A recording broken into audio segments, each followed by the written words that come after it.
ఎట్లా చూస్తున్నారు? ఒక కొన్ని ఏండ్ల తర్వాత కొట్లాట తర్వాత ఉద్యమం తర్వాత ఈ రోజు సుప్రీం కోర్టు నుంచి ఒక తీర్పు రావడం జరిగింది. సో ఎట్లా ఫీల్ అవుతున్నారు? ఏం చెప్తారు?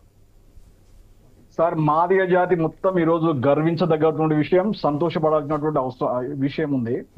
ఇంకోటి ఏంటంటే, ఏదైతే తెలంగాణ రాష్ట్రంలో కానీ ఉమ్మడి ఆంధ్రప్రదేశ్ రాష్ట్రంలో కానీ మాదిగలకు జరిగినటువంటి అన్యాయం మీద గత 30 సంవత్సరాలుగా మందకృష్ణ నాయకత్వంలో దండోరా పేరుతోటి జరిగినటువంటి ఉద్యమం ఏదైతుందో, ఆ రోజు ప్రకాశం జిల్లా ఈదుమూడి నుంచి కేవలం 7 మందితోటి స్టార్ట్ అయినటువంటి ఉద్యమం ఏదైతుందో, అది ఎన్నో కష్టాలకు వచ్చి, ఎన్నో నష్టాలకు వచ్చి, ఎన్నో అవమానాలకు వచ్చి, ఎంతో మంది మా దళిత బిడ్డలు, మా మాదిగ బిడ్డలను పణంగా పెట్టి ఈరోజు వారి యొక్క ఉద్యమం నిరంతరంగా ఏ పార్టీ అధికారంలోకి వస్తే, కేంద్రంలో కానివ్వండి, రాష్ట్రంలో కానివ్వండి, ఏ పార్టీ అధికారంలోకి వచ్చినా ఆ పార్టీ తోటి సఖ్యతగా ఉంటూ మా లక్ష్యం కోసం మేము ఏదో రకంగా ఏంటంటే ఇతర కులాల పట్ల, అంటే ఎస్సీలలో ఉన్నటువంటి ఇతర కులాలు ఏవైతున్నాయో వాటి పట్ల మాకు వ్యతిరేకత లేదండి.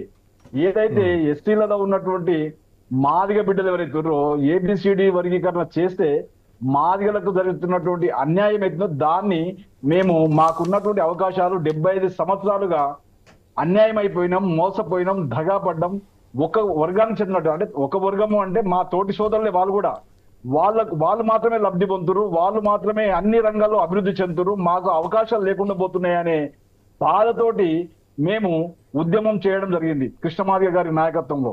దీనికి సహకరించినటువంటి ఆల్ పొలిటికల్ పార్టీస్ కానివ్వండి, నాయకులు కానివ్వండి, ముఖ్యంగా సుప్రీంకోర్టు న్యాయమూర్తులు ఎవరైతే ఉన్నారో వాళ్లకు కృతజ్ఞతలు తెలుపుకుంటున్నామండి మా జాతి మొత్తం. Right, thank you. I'll come back to you.